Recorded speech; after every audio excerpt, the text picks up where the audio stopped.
And the Pakistani foreign minister joins me now from New York. Mr. Minister, thank you so much for joining us. It has been a very busy day. From your end, do you hear any talks about a possible ceasefire coming anytime soon? I am convinced the tide is turning. I am convinced the public pressure, the pressure of public opinion is mounting, and ceasefire is inevitable. Israel is losing out. They're losing the media war despite their connections. They are losing the media war. The tide is turning. What are their connections?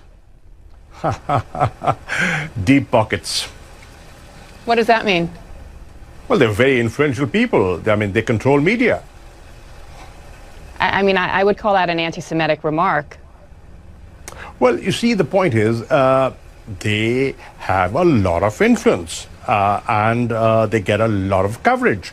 Now, what has balanced that is the citizen journalist who has been reporting, sharing video clips, and that has jolted people, and that has woken up people, and people who are sitting on the fence are today speaking up.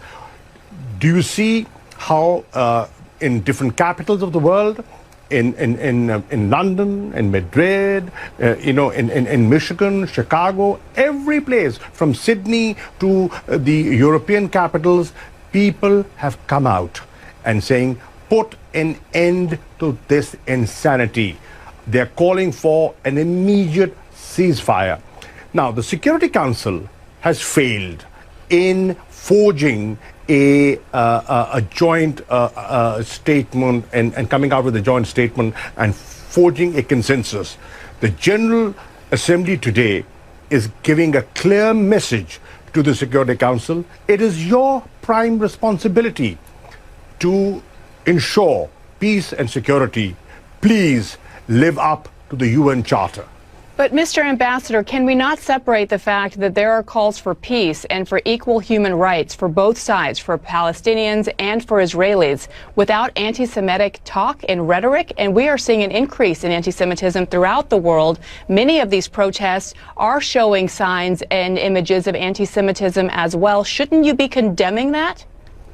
I will not justify any rocket attacks, and I cannot justify and I cannot condone the aerial bombardment that is taking place.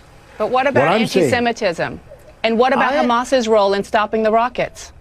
I am saying when you do